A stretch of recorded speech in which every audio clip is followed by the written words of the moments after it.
He always provides a way of escape. We just don't choose to go that way.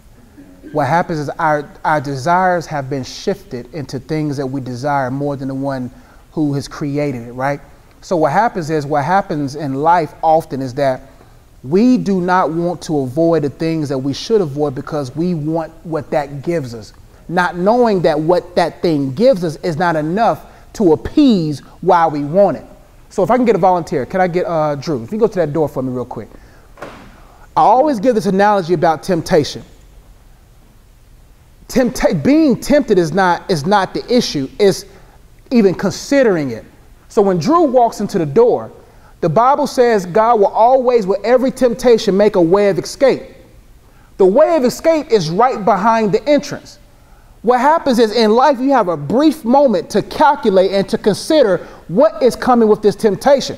The reason why people get like crazy, Josh, so why haven't you had sex, bro? That's deep. I'm like, look, when I step into a tempting situation, I have to consider everything that's in the room. Because at the door, I'm walking into the temptation. So when I'm walking into it, God gives you a mind to say, let me discern what's all in this room. Because if I don't, what happens, we walk into these temptations blindly. We walk into them not willing to see what's in there because we're blinded by our infatuations. We're blinded by our desires. So what happens is they know for a fact, make the human desire it more than they can cognitively discern it. If I can get their desire to be higher than their logic, the about time desire is over, they're confused that they even made a decision in the first place.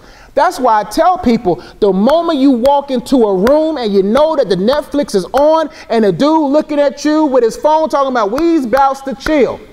At that moment, you got to say, is this even worth it?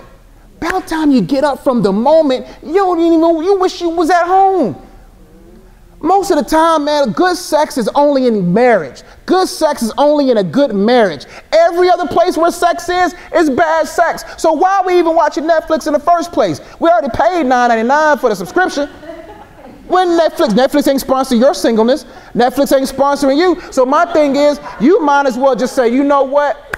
This temptation's not worth it. So God always says, I'm not going to force you out the way of escape. You in your free will choose to escape. So if Drew walks through the room and he comes to this door, if you can just walk through the room for me. The devil wants you in his system to get so deep into the temptation. And if he comes all the way over here to the left, if he comes all the way over here, he understands about time he gets into the temptation, let me set up obstacles in front of the way. So about time he comes over here, he already got your emotions as an obstacle. He already got you already connected to the girl as an obstacle. There's so much already in the way that it makes it harder to get to the escape. That's why I say if you want to overcome a temptation, never enter it in the first place. Because the moment you step in, you lost. Because the tempter is always smarter than you, but he's not smarter than the God in you. So when you step into a battle with a dude who's seen your kind before, that's why I don't count it strange. The devil's seen my kind before. He's killed prophets like me before. He knows what kind of man I am. That's why I said, man, look, cuz God, I need you. Because sometimes we men, we get boastful. God, I'm a man of God. The devil is a liar. The devil, listen, man, the devil looking at me like, boy, you in your own strength now we can fight. But when you in God's strength, that's why I tell people you may walk into the prayer closet. You see the memes, that's a cat, but come out as a lion. The reason why prayer gives you strength, because you with the one who's the strongest. Never fight a battle in your own strength. We are, in our own strength, we're 0 to 100. We don't get no wins. We have yet to win. When was the last time you won in a temptation? On your own strength. When was the last time you said, man, I beat that on my own? Look at me. I won. Nah, man. Them demons, my bad, Drew. You can sit down, bro. My bad, bro. But what I'm trying to say is, let's give it up for Drew. Let's give it up for, let's give it up. Thank you, man. Unplugged shirt. Go to iamunplugged.com/store. Get your unplugged shirt. Support the movement. But what I'm trying to say is, when you step into it, if you don't turn around immediately, you lose. Like I always say, for those who's watching me for the first time online, the first one in this room, you're guaranteed 30 seconds to a minute to escape.